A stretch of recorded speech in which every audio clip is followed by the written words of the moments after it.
समझना है कि पहले चरण में 9 जिलों में चुनाव होंगे ब्रजेश, दूसरे चरण में 7 जिलों में होंगे और फिर तीसरे चरण में एक साथ 36 जिलों में होंगे चुनाव, जिसको लेकर डिटेल भी यहाँ पर राज्य निर्वाचन आयोग की तरफ से दी गई है। लेकिन क्या ये शुरुआत में देखना चाहते हैं कि सभी बंदोबस्त पुख्ता तरीके से हो, अच्छे से चुनाव यानी मतदान हो जाए और उसके बाद तीसरे चरण में एक साथ इतने सारे जिलों में चुनाव का ऐलान?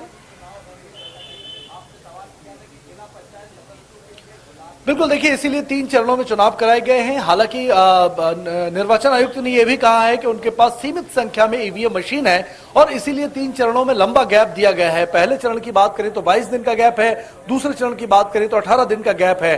तो कहीं ना कहीं ये गैप इसीलिए रखा गया है कि ईवीएम जो है वो रिन्यू करके दोबारा से जो है रीसेट करके और दोबारा इस्तेमाल की जा सके इन तीनों चरणों के लिए। और पंचायत चुनाव जो है वो बैलेट पत्र से होंगे, बाकी के जो चुनाव हैं चाहे वो जनपद सदस्य के लिए हो या जिला सदस्य के लिए हो वो ईवीएम मशीन से कराए जाने हैं। तो इसको लेकर तैयारी है और दावा यही किया जा रहा है। जो संवेदनशील क्षेत्र हैं, जो मतदान केंद्र डिसाइड किए गए हैं, करीब 1600 ऐसे मतदान केंद्र हैं जो अति संवेदनशील बताए गए हैं और वहां के जो तमाम मतगणना होगी वो जिला केंद्रों पर होगी। तो व्यवस्था पूरी है, दावे पूरे हैं। अब देखना यही है कि मध्य प्रदेश में पंचायत चुनाव जो बहुप्रतीक्षित हैं, लगभग 7 साल बाद पंचायत चुनाव हो रहे हैं, तो ये किस तरह से संपन्न होते हैं। बिल्कुल यही वजह है कि लंबे समय बाद चुनावों को करवाया जा रहा है, तो तमाम राजनीतिक पार्टियां और जो प्रत्याशी हैं उन्होंने भी पूरी ताकत झोंक दी है ब्रजेश। ऐसे में किसका पलड़ा भारी होते हुए देख रहे हैं यहाँ पर? जमीनी हकीकत क्या कुछ कह रही है? बिल्कुल, देखिए हालांकि सिंबॉलिक चुनाव नहीं होते हैं पंचायत चुनाव, यहाँ किसी पार्टी का सीधा हस्तक्षेप नहीं होता है, लेकिन माना यही जाता है कि गांव की सियासत शहरों तक निकलती है और सरकार बनाने में महत्वपूर्ण भूमिका निभाती है। और यही वजह है कि तमाम जो राजनीतिक दल हैं वो अपने अपने समर्थकों पर पूरी जोर आजमाइश करते हैं, समर्थन करते हैं।